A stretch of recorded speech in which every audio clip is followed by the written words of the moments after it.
யாக்கோப் அப்பச்சன் தனது நாற்காலியில் அமர்ந்து ஜன்னல் வழியாக வெளியே பார்த்தார். காற்றில் அசையும் வாழை இலைகளை அவர் கவனித்தார். அது ஒரு ஞாயிற்றுக்கிழமை மதியம். சுற்றிலும் அவரது பிள்ளைகளின் மற்றும் பேரக்குழந்தைகளின் கூச்சல். சமையலறையில் இருந்து மருமகளின் பாத்திரங்களின் ஒலி கேட்டது. அது மகிழ்ச்சியான காட்சியாக இருக்க வேண்டியிருந்தது. ஆனால் யாக்கோப் அப்பச்சனின் மனதில் ஒரு பாரம் நிறைந்திருந்தது. அவருக்கு 73 வயது ஆகியிருந்தது. முன்பு போல எதையும் செய்ய இப்போது முடியவில்லை. உடலில் சோர்வு, கால்களில் நடுக்கம். ஆனால் மனது இன்னும் இளமையாக இருந்தது. அதே சமயம் யாருக்கும் தேவையில்லாத பழைய பொருளைப் போலவே தன்னை அவர்கள் பார்க்கிறார்கள் என்று அவருக்கு தோன்றியது. மதிய உணவுக்கான அழைப்பு வந்தது. எல்லோரும் உணவு மேசையை சுற்றி கூடினார்கள். மகனின் மனைவி உணவு பரிமாறினாள். அவள் ஒவ்வொருவருக்கும் இறைச்சிக்கறி மற்றும் சோறு பரிமாறினாள். யாக்கோப் அப்பச்சனின் தட்டில் கடைசியாகத்தான் உணவு வைத்தாள். அது அவரது மனதை சற்று வலிக்கச் செய்தது. ஒரு பார்வையில் கூட அவள் தன்னை வெறுக்கிறாள் என்பதை அவர் உணர்ந்தார். எல்லோரும் உணவு உண்ணத் தொடங்கினார்கள். யாக்கோப் அப்பச்சன் தனது தட்டை பார்த்தார். சில நாட்களாக இது வழக்கமாகிவிட்டது. அவர் குளிர்சாதன பெட்டியை திறந்து எதையாவது எடுத்தாலும் அவர்களின் முகத்தில் அதிருப்தி தெரிந்தது. அந்த முகபாவங்கள் அவரது இதயத்தில் கத்தியைப் போல குத்தின. அப்பா, நேற்று இரவு நீங்கள் பத்திரிகை எடுக்கும் சத்தம் கேட்டு நான் திடுக்கிட்டு எழுந்தேன். கொஞ்சம் கவனமாக இருக்க முடியாதா? இளைய மகன் எந்த தயக்கமும் இல்லாமல் கூறினான். யாக்கோப் அப்பச்சன் எதுவும் பேசவில்லை. வாயிலிருந்த இறைச்சியை மென்று உணவை முடித்தார். அந்த இரவு படுக்கையில் படுத்தபோதுதான் அவர்களுக்கு ஒரு பாரமாகிவிட்டோமா என்று அவர் நினைத்தார். ஆனால் அந்த ஞாயிறு வித்தியாசமாக இருந்தது. உணவு உண்ணும்போது மருமகள் உரத்த குரலில் ஏதோ ஒரு விஷயத்தை பற்றி பேசுவதை யாக்கோப் அப்பச்சன் கேட்டார். அவர் தலையை உயர்த்தி அவளை பார்த்தார். அவளது முகத்தில் வெறுப்பு. மகன் அவளுக்கு ஆதரவாக பேசினான். அப்பாவுக்கு எல்லாவற்றையும் தனது அறைக்கு ஓடிப்போய் முடித்துக்கொள்ள வேண்டும், மகன் கூறினான். அது உண்மைதான். யாருக்கும் எந்த பயனும் இல்லை, மருமகள் கூறினாள். பயனற்ற கிழவன். இளைய மகன் எந்த தயக்கமும் இல்லாமல் குரலை குறைக்காமல் கூறினான். யாக்கோப் அப்பச்சன் திகைத்து போனார். அவனது வார்த்தைகள் அவரது நெஞ்சில் கல்லை போல பதிந்தன. வாயிலிருந்த இறைச்சியை மெல்ல முடியவில்லை. வலிக்காதவாறு நடித்தார். ஆனால் அந்த வார்த்தை ஒரு மனிதனின் ஆத்மாபிமானத்தை காயப்படுத்தியது. அத்தகைய வார்த்தைகளை விழுங்குவது கடினம். அவர் வேகமாக உணவை முடித்து ஒரு துணியால் வாயை துடைத்து சத்தமின்றி தனது அறைக்கு நடந்தார். உள்ளே நுழைந்து கதவை மூடி ஜன்னலுக்கு அருகில் நடந்தார். வெளியே பார்த்து ஆழ்ந்த மூச்சு விட்டார். தான் அவர்களுக்காக செய்தவை அவர்கள் தனக்காக செய்ய மறந்தவை பற்றி நினைத்தார். அது ஒரு சிறிய வார்த்தையானால் சில சமயங்களில் மௌனத்திற்கு 1000 வார்த்தைகளை விட பலம் உண்டு என்பதை அவர் புரிந்து கொண்டார். இன்று வாக்குவாதம் செய்வதில் பயனில்லை என்பதை அவர் உணர்ந்தார். மௌனத்தில் இந்த குடும்பத்தில் தேவையற்றவர் தான் அல்லாதவர்கள்தான் என்று அவர் திருச்சறிந்தார். அந்த இரவு அவருக்கு தூக்கம் வரவில்லை. பிள்ளைகள் தூங்கிய பிறகு அவர் எழுந்து அமர்ந்தார். மேற்கூரையை பார்த்து தனது பழைய நண்பரான இஸ்மாயிலை நினைத்தார். மறுநாள் காலை வெளிச்சம் வரத் தொடங்கிய போது அவர் எழுந்து சாவியை எடுத்து ஒரு பூட்டு தயாரிப்பவரை அழைத்தார். வீட்டின் எல்லா பூட்டுகளையும் மாற்ற முடிவு செய்தார். யாரிடமும் எதுவும் சொல்ல விரும்பவில்லை. சத்தம் போட்டு கூச்சலிடவும் இல்லை. அவரது இதயம் வேகமாக துடித்தது. ஒரு புதிய அத்தியாயத்தை தொடங்க வேண்டிய நேரம் வந்துவிட்டது என்று அவருக்கு தோன்றியது. தான் தோல்வியடைய மாட்டேன் என்று மனதில் உறுதியாக்கினார். சாவியையும் பணத்தையும் எடுத்து மெதுவாக வெளியே நடந்தார்.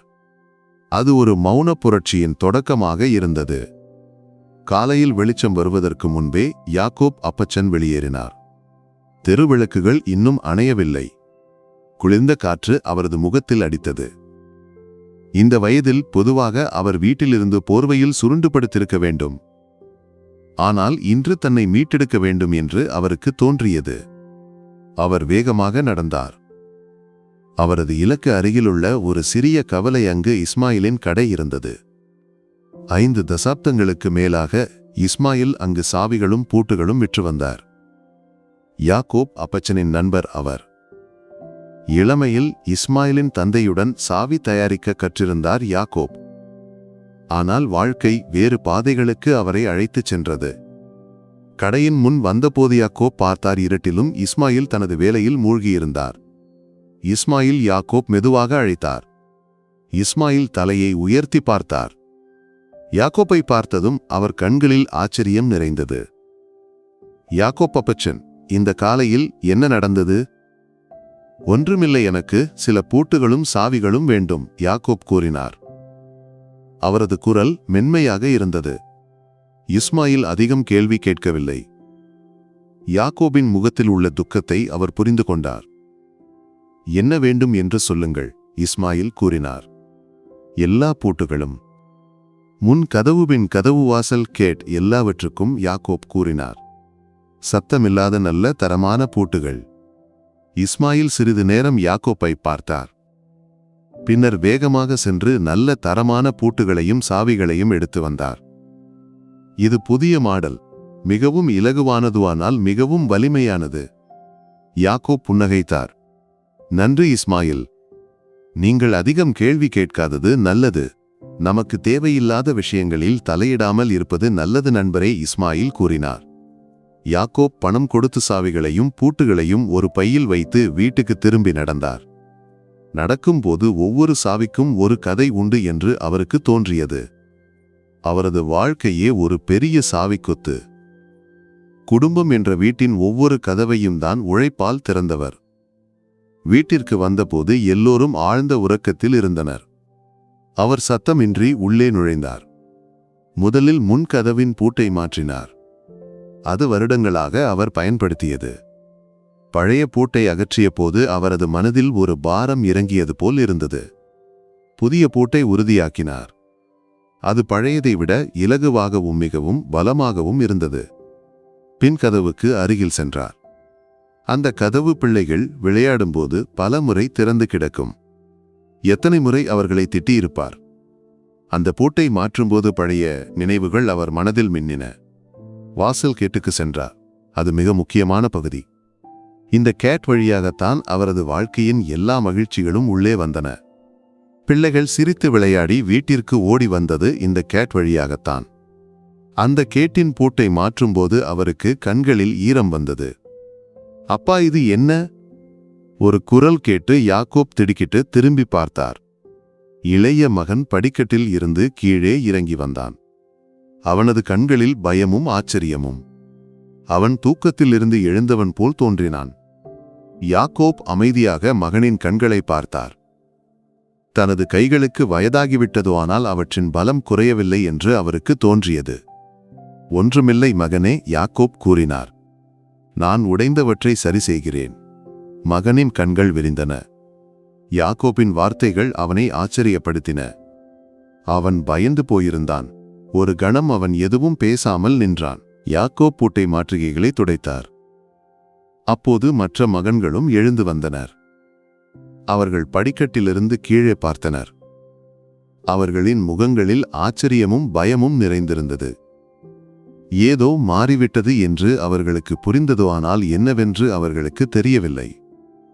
யாக்கோபின் மருமகள் ஒரு கப் காஃபியுடன் சமையலறையில் இருந்து வந்தாள். அவளால் எதுவும் சொல்ல முடியவில்லை. யாக்கோப் திரும்பி எல்லோரையும் பார்த்தார். பின்னர் உறுதியான குரலில் கூறினார், இன்று முதல் இந்த வீட்டிற்கு யாராவது உள்ளே வர வேண்டுமானால் என்னிடம் அனுமதி கேட்க வேண்டும். எல்லோருக்கும் சாவிகள் இல்லை, அவ்வளவுதான். அந்த மௌனத்திற்கு ஒரு பெரிய பாரம் இருந்தது. யாரும் எதுவும் சொல்ல தைரியப்படவில்லை. வயதானாலும் ஒரு மனிதனின் ஆத்மாபிமானம் இழக்கப்படுவதில்லை. இதை செயல் மூலம் கற்பிக்க வேண்டியிருந்தால் அப்படியே ஆகட்டும். யாக்கோப் அப்பச்சன் தனது நாற்காலிக்கு திரும்பி ஜன்னல் வழியாக வெளியே பார்த்தார்.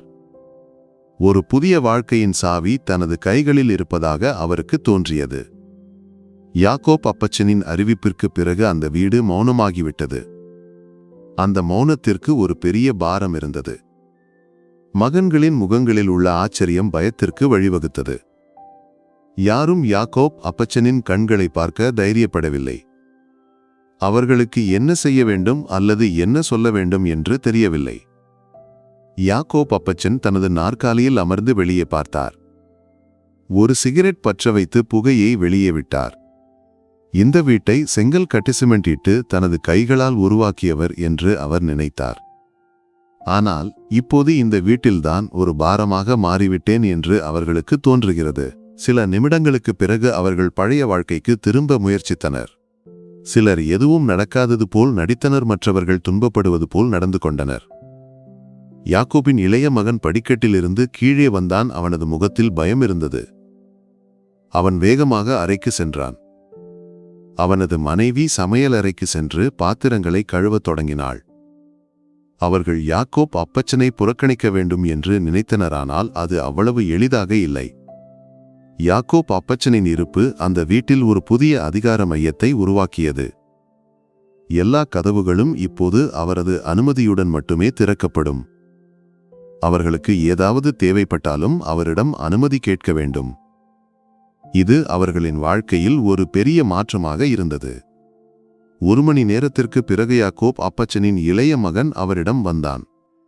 அவன் மெதுவாக நடந்து வந்தான். ஏதோ கேட்க தயங்குவது போல் இருந்தது.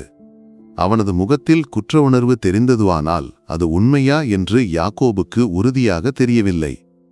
அப்பா, அவன் மெதுவான குரலில் அழைத்தான். யாக்கோப் அப்பச்சன் திரும்பி அவனை பார்த்தார். என்ன மகனே? அப்பா, இது தேவையா? அவனது கேள்வியில் வலி இருந்தது. யாக்கோப் அப்பச்சன் அவனை பார்த்து உறுதியான குரலில் கூறினார், இந்த பூட்டுகளை மாற்றுவதில் எனக்கு மகிழ்ச்சி இருப்பதாக நீ நினைக்கிறாயா? யாரை உள்ளே அனுமதிக்க வேண்டும், யாரை வேண்டாம் என்று முடிவு செய்வதில் எனக்கு மகிழ்ச்சி இருப்பதாக நீ நினைக்கிறாயா? இல்லை மகனே, சில சமயங்களில் சில விஷயங்களை நாம் விரும்பியோ இல்லையோ கட்டாயமாக செய்ய வேண்டியிருக்கும். அவன் தலையை குனிந்தான். அவனது கண்கள் நிறைந்தன. யாக்கோப் அப்பச்சன் சிறிது நேரம் மௌனமாக இருந்தார். பின்னர் கூறினார், நீங்கள் குழந்தைகளாக இருந்தபோது நான் எத்தனை முறை உங்களை வீட்டிற்கு வெளியே நிறுத்தியிருக்கிறேன். எத்தனை முறை நான் கதவை உங்கள் முகத்திற்கு முன் அடைத்திருக்கிறேன். அவன் தரையை பார்த்து கூறினான், ஒரு முறையும் இல்லை. பின்னர் யாக்கோப் அப்பச்சன் கூறினார், அப்படியானால் இன்று என்னை புரிந்து கொள். எனக்கு வேறு வழியில்லை. அந்த உரையாடல் அங்கு முடிந்தது. அவன் திரும்பி சென்றான். யாக்கோப் மீண்டும் ஜன்னல் வழியாக வெளியே பார்த்தார். சில சமயங்களில் வார்த்தைகளை விட செயல்களுக்கு பலம் உண்டு. அவனது கண்களில் கண்ட குற்ற உணர்வு யாக்கோபை ஆறுதல் படுத்தியது. ஆனால் விஷயங்கள் அங்கு முடியவில்லை. அவரது செயலின் விளைவுகள் மிக பெரியவை. மகன்கள் தள்ளப்படுவதாக உணர்ந்தால் அவர்கள் அமைதியாக இருக்க மாட்டார்கள் என்று அவருக்கு தெரியும்.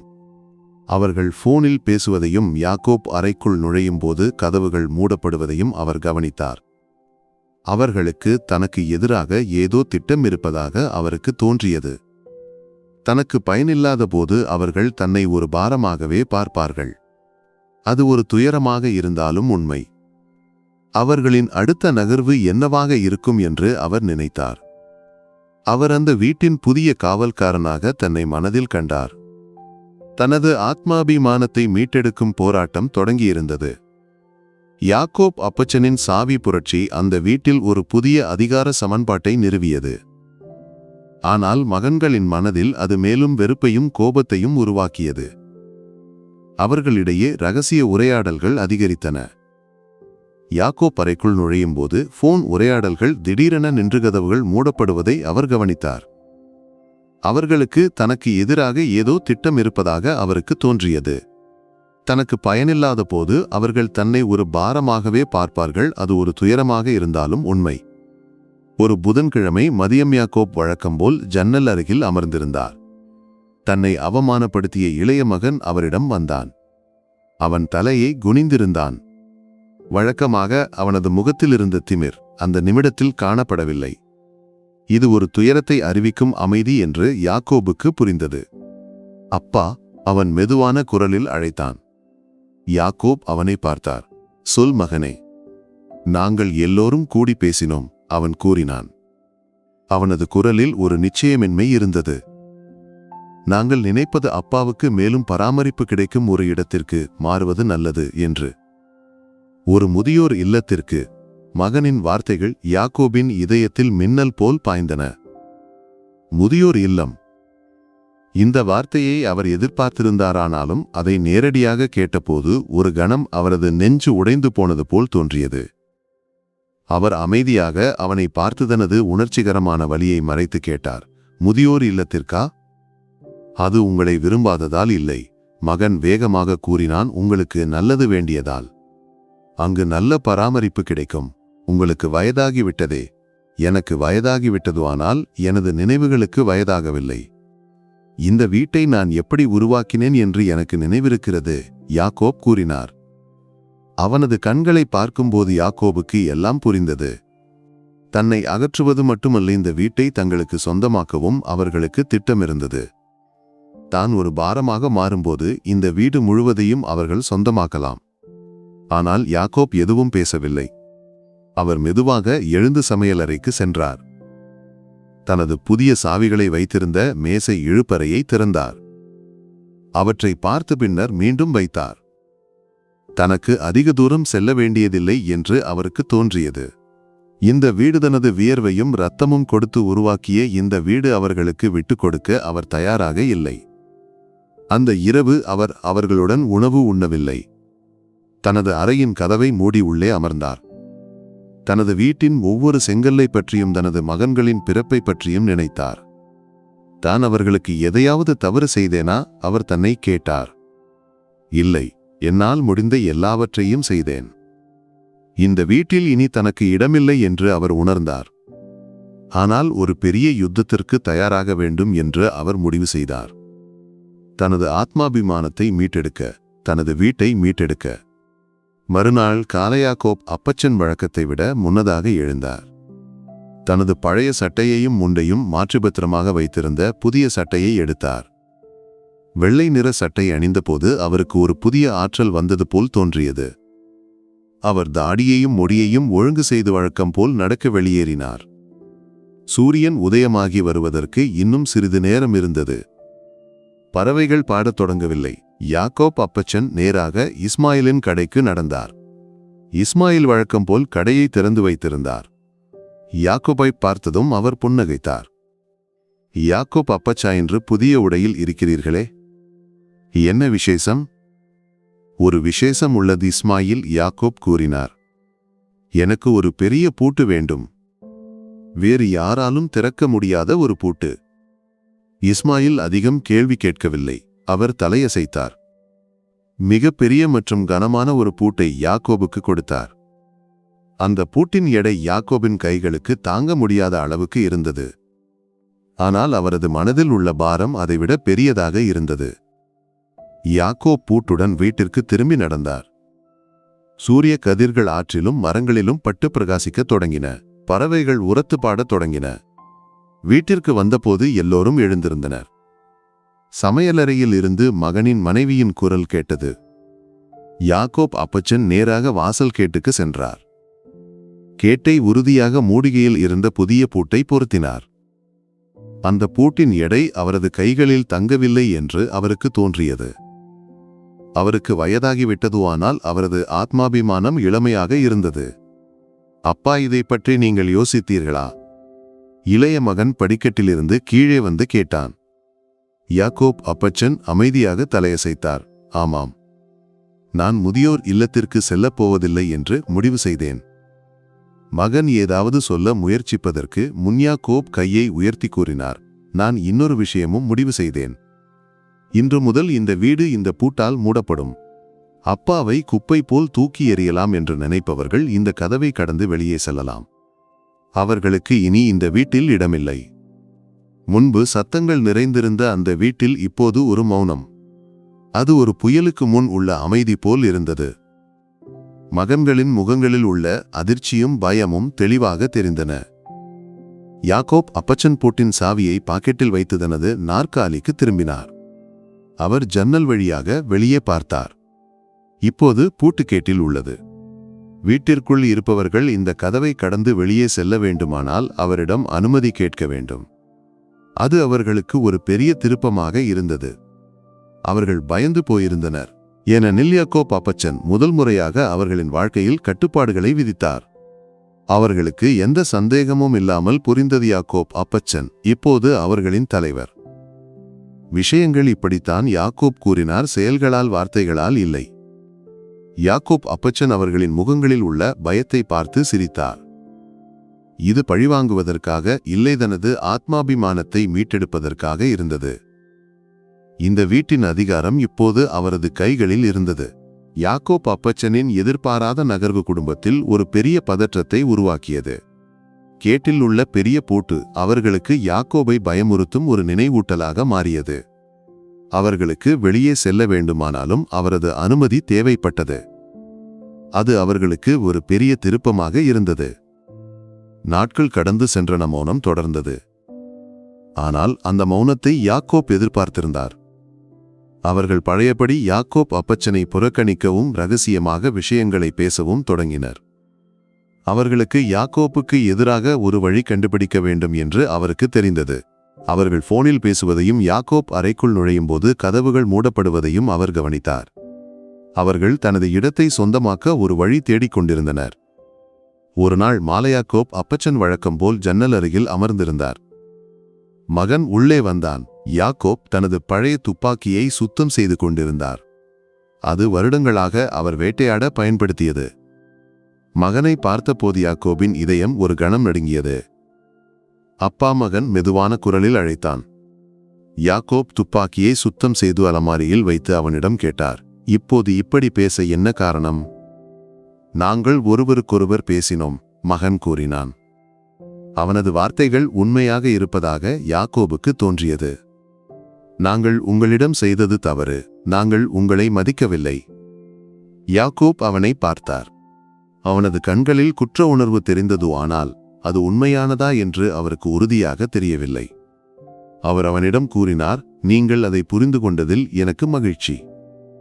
ஆனால் விதிகள் விதிகளாக இருக்கின்றன, அவை மாறாது. அவன் தலையசைத்து திரும்பி சென்றான். யாக்கோப் மீண்டும் தனியாக அமர்ந்தார். அவர்கள் தன்னை ஒரு பாரமாகவே பார்ப்பார்கள், அது ஒரு துயரமாக இருந்தாலும் உண்மை. அவர்களின் அடுத்த நகர்வு என்னவாக இருக்கும் என்று அவர் நினைத்தார். யாக்கோப் அதை சட்டப்படி பதிவு செய்ய முடிவு செய்தார். தனது வழக்கறிஞரை அழைத்து எல்லாவற்றையும் அதிகாரப்பூர்வமாக பதிவு செய்தார். இந்த வீடு என்னுடையது மட்டுமே, இதை விற்கவோ மாற்றவோ யாருக்கும் அனுமதி இல்லை. என்னை வெளியேற்ற முயற்சிப்பது சட்டவிரோதமானது.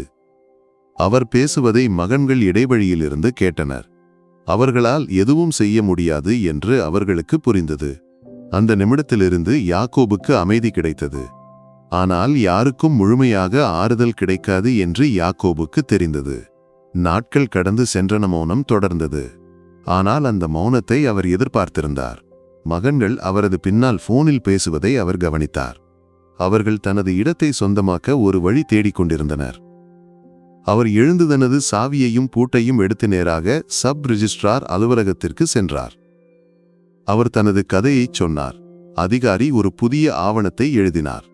தனது வீடு தனது பெயரில் உள்ளது, யாராலும் இதை தொட முடியாது என்று அதில் பதிவு செய்யப்பட்டது. யாக்கோப் அப்பச்சன் தனது மரியாதையை மீட்டெடுத்ததில் மகிழ்ச்சி அடைந்தார். அவர் அந்த வீட்டின் அதிகாரியாக மாறினார். இது பழிவாங்குவதற்காக இல்லை, தனது ஆத்மாபிமானத்திற்காக இருந்தது. யாக்கோப் அப்பச்சன் தனது வீட்டின் மீதான அதிகாரத்தை சட்டப்படி உறுதி செய்த பிறகு அவருக்கு மனதில் ஒரு ஆறுதல் தோன்றியது. மகன்களால் இனி தனக்கு எதிராக எதுவும் செய்ய முடியாது என்று அவருக்கு தெரியும். வீட்டின் சூழல் ஒரு வகையான மௌனத்தில் மூழ்கியது. யாரும் யாக்கோப் அப்பச்சனுடன் நேரடியாக வாக்குவாதம் செய்ய தைரியப்படவில்லை. மாறாக அவர்கள் அவரை முழுமையாக புறக்கணிக்கத் தொடங்கினர். போனில் பேசும்போது குரலை குறைப்பதும் அவர் வரும்போது அறைகளின் கதவுகளை மூடுவதும் வழக்கமாகிவிட்டது. ஒரு நாள் மதியம் யாக்கோப் அப்பச்சன் தனது நாற்காலியில் அமர்ந்து வெளியே பார்த்து கொண்டிருந்தார். அவரது பேரன் 7 வயது குழந்தை அவரிடம் வந்தான். மற்றவர்களை விட வித்தியாசமாக அவன் யாக்கோப் அப்பச்சனுடன் திறந்து பேசுவது வழக்கம். அப்பச்சா, அவன் அழைத்தான். என்ன மகனே? யாக்கோப் அப்பச்சன் அவனது தலையை தடவினார். குழந்தை யாக்கோபின் கண்களை பார்த்தான். அப்பச்சா, நீங்கள் தனியாக வாழ வேண்டுமா? அந்த கேள்வி யாக்கோபின் இதயத்தில் ஒரு வலியை உருவாக்கியது. உண்மையான ஒரு கேள்வி. அவர் குழந்தையை தன்னருகில் நிறுத்தினார். நீங்கள் என்ன பார்க்கிறாய்? எல்லோரும் அப்பச்சனுடன் பேசாமல் இருப்பதை நான் பார்க்கிறேன், குழந்தை கூறினான். யாக்கோப் அப்பச்சன் சிரித்தார். சில சமயங்களில் நாம் பலருடன் வாழ்ந்தாலும் தனியாகத்தான் இருப்போம். யாராவது நம்மை மதிப்பது முக்கியம். நீங்கள் அதை எப்போதும் நினைவில் வைத்திருக்க வேண்டும். அது குழந்தைக்கு முழுமையாக புரியாவிட்டாலும் அவன் தலையசைத்தான். அந்த இரவு யாக்கோப் அப்பச்சன் படுத்து தூங்கிக் கொண்டிருந்தார். திடீரென கதவில் யாரோ பலமாக தட்டும் சத்தம் கேட்டது. அவர் திடுக்கிட்டு எழுந்தார். தனது கைத்தடியை எடுத்து வெளியே வந்தார். வெளியே அவரது 2 மகன்கள் நின்று கொண்டிருந்தனர். அவர்களின் முகங்களில் கோபமும் விரக்தியும் நிறைந்திருந்தன. நீங்கள் இதை என்ன செய்கிறீர்கள்? யாக்கோப் அப்பச்சன் அவர்களிடம் கேட்டார். அவர்கள் யாக்கோபை அங்கு பார்த்ததும் திகைத்து போனார்கள். அப்பா, அவர்கள் அழைத்தனர். இது எல்லோருடைய வீடு. இது எனது வீடு, யாக்கோப் கூறினார். நாளை உங்களுக்கு ஒரு ஆச்சரியம் இருக்கும். அது உங்களுக்கு பிடிக்காது. யாக்கோப் அப்பச்சன் கதவை மூடி உள்ளே சென்றார். தனது வாழ்க்கையில் மிகப்பெரிய சவால் வரவிருப்பது அவருக்கு தெரியும். இந்த வீட்டை யாருக்கும் விட்டுக் கொடுக்க மாட்டேன் என்று அவர் உறுதியாக இருந்தார். தனது ஆத்மாபிமானத்தை மீட்டெடுக்க வேண்டும். ஒரு யுத்தம் தொடங்கியிருந்தது. மறுநாள் காலை யாக்கோப் அப்பச்சன் வழக்கத்தை விட முன்னதாக எழுந்தார். தனது நாற்காலியில் அமர்ந்து ஜன்னல் வழியாக வெளியே பார்த்தார். ஒரு எலுமிச்சை தண்ணீர் குடித்து தனது கைத்தடியை எடுத்து தொப்பி அணிந்து வெளியே நடந்தார். மகன்கள் தூங்கிக் கொண்டிருந்ததால் யாரும் அவரை பார்க்கவில்லை. நேராக சப் ரிஜிஸ்ட்ரார் அலுவலகத்திற்கு சென்றார். அங்கு அவரது வழக்கறிஞர் காத்திருந்தார். வழக்கறிஞர் யாக்கோபின் முகத்தில் உள்ள உறுதியை பார்த்தார். அதிக கேள்விகள் கேட்க அவருக்கு தைரியமில்லை. யாக்கோப் அப்பச்சன் தனது கதையை சொன்னார். தனது வாழ்க்கையில் ஒரு அத்தியாயத்தை முடிக்க தயாராக இருப்பதாக கூறினார். இந்த வீட்டை விற்க முடிவு செய்தேன், யாக்கோப் கூறினார். எனது மகன்களுக்கு இல்லை, நம்பிக்கையான ஒருவருக்கு. வழக்கறிஞர் யாக்கோப்பின் முடிவை கேட்டு திகைத்தார். அப்பச்சா, நீங்கள் இதை தீவிரமாக சொல்கிறீர்களா? ஆமாம் மகனே, எனது முடிவில் மாற்றமில்லை. யாக்கோப் அப்பச்சன் வீடு விற்பதற்கான ஒப்பந்தத்தில் கையெழுத்திட்டார். அது அவரது மகன்களுக்காக இல்லை. எல்லாவற்றையும் கையெழுத்திட்ட பிறகு யாக்கோப் தனது வீட்டிற்கு திரும்பி நடந்தார். வீட்டிற்கு வந்தபோது மகன்கள் அங்கு அவரை எதிர்பார்த்து காத்திருந்தனர். அவர்களின் முகங்களில் ஆர்வமும் பயமும் நிறைந்திருந்தன. அப்பா, நேற்று இரவு நீங்கள் சொன்ன ஆச்சரியம் என்ன? இளைய மகன் கேட்டான். யாக்கோப் அப்பச்சன் ஒரு புன்னகையுடன் அவர்களை பார்த்தார். அந்த புன்னகையில் நிறைய வலி இருந்தது. நான் எனது வாழ்க்கையில் ஒரு பெரிய முடிவு எடுத்தேன். எனது வாழ்க்கையை உங்களுக்காக கொடுத்தேன், உங்களை வளர்த்தேன். ஆனால் நீங்கள் எல்லாவற்றையும் மறந்துவிட்டீர்கள். இப்போது எனது முறை. எனக்கு ஒரு புதிய வாழ்க்கை தொடங்க வேண்டும். அவர் தனது தொப்பியை அணிந்து கதவுக்கு அருகில் நடந்தார். இந்த வீட்டிற்கு நான் கடைசியாக வருவது இதுதான். நான் இந்த வீட்டை விற்றுவிட்டேன். அவர்களின் முகங்கள் வெளுத்தன. சிலர் நாற்காலியிலிருந்து எழுந்து நின்றனர். மற்றவர்கள் அதிர்ச்சியில் உறைந்து அமர்ந்தனர். யாக்கோப் அப்பச்சன் அவர்களை பார்க்காமல் வெளியே நடந்தார். கேட்டை திறந்து வெளியேறுவதற்கு முன்னவர் திரும்பி நின்றார். மரியாதையின்றி இந்த வீட்டில் வாழ்வதை விட ஒரு மரத்தின் கீழ் படுத்து உறங்குவது எனக்கு மேல். அவர் திரும்பி பார்க்காமல் நடந்தார். தனது வாழ்க்கையில் ஒரு அத்தியாயத்தை முடித்தார். ஒரு புதிய அத்தியாயத்தை தொடங்கினார். யாக்கோப் அப்பச்சன் தனது வீட்டின் படியை இறங்கி நடந்தார். ஒரு கணமும் திரும்பி பார்க்கவில்லை. பின்னால்தான் வாழ்நாள் முழுவதும் உருவாக்கிய கனவுகளின் எச்சங்கள் சிதறி கிடப்பதை அவருக்கு தெரியும். மகன்களின் முகங்களில் உள்ள அதிர்ச்சி, அவர்களின் கண்களில் கண்ட குற்ற உணர்வுபயமெல்லாம் அவரது மனதில் மின்னின. ஆனால் அவை எதுவும் அவரது முடிவை மாற்ற முடியவில்லை. காலம் அவருக்கு கற்பித்த மிகப்பெரிய பாடம் இதுதான். சில சமயங்களில் உறவுகளை விட ஆத்மாபிமானம் முக்கியம். அந்த நாள் இரவு யாக்கோப் அப்பச்சன் ஒரு பழைய லாட்ஜ் அறையில் தங்கினார்.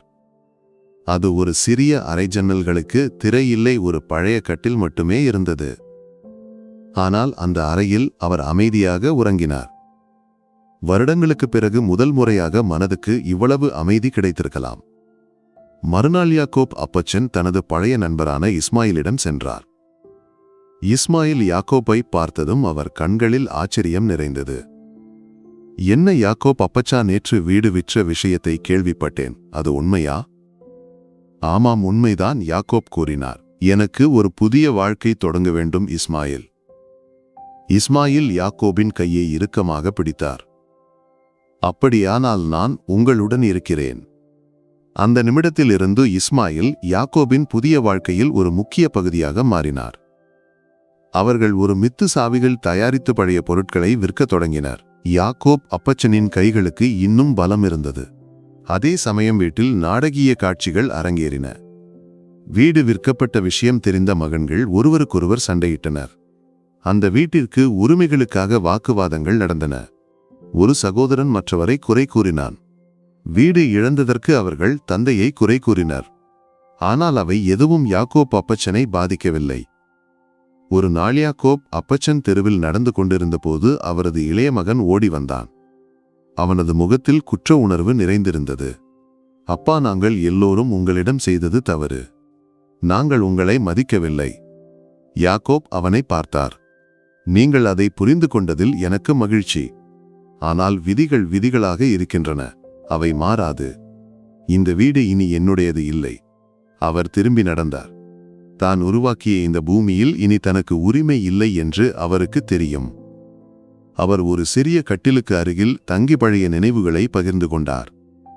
சில சமயங்களில் நாம் பலருடன் வாழ்ந்தாலும் தனியாகத்தான் இருப்போம். ஒரு மரத்தின் கீழ் அமர்ந்து அவர் கூறினார், யாராவது நம்மை மதிப்பது முக்கியம். நீங்கள் அதை எப்போதும் நினைவில் வைத்திருக்க வேண்டும். தனது வாழ்க்கையில் ஒரு அத்தியாயத்தை முடித்து அவர் ஒரு புதிய அத்தியாயத்தை தொடங்கினார். ஆத்மாபிமானத்தை மீட்டெடுத்ததனியாகானால் மகிழ்ச்சியாக. வார்த்தைகளை விட செயல்களுக்கு பலம் உண்டு என்று யாக்கோப் அப்பச்சன் உலகிற்கு கற்பித்தார். இறுதியாக ஒரு நாள் அவரது பேரன் அவரை தேடி வந்தான். அப்பச்சா, நீங்கள் இப்போது மகிழ்ச்சியாக இருக்கிறீர்களா? யாக்கோப் அவனை பார்த்து புன்னகைத்தார். மகனே, நான் எப்போதும் மகிழ்ச்சியாக இருந்தேன். சில சமயங்களில் அதை காட்ட மறந்துவிட்டேன். ஆனால் இன்று நான் என்னை மீட்டெடுத்தேன். யாக்கோப் அப்பச்சன் தனது வாழ்க்கையில் ஒரு அத்தியாயத்தை முடித்தார். ஒரு புதிய அத்தியாயத்தை தொடங்கினார். உங்கள் வாழ்க்கையில் ஒரு புதிய கதையை எழுதுவதற்கு ஒருபோதும் தாமதமாகாது. இந்த கதையை முழுமையாக கேட்டதற்கு நான் உங்களுக்கு நன்றி கூறுகிறேன்.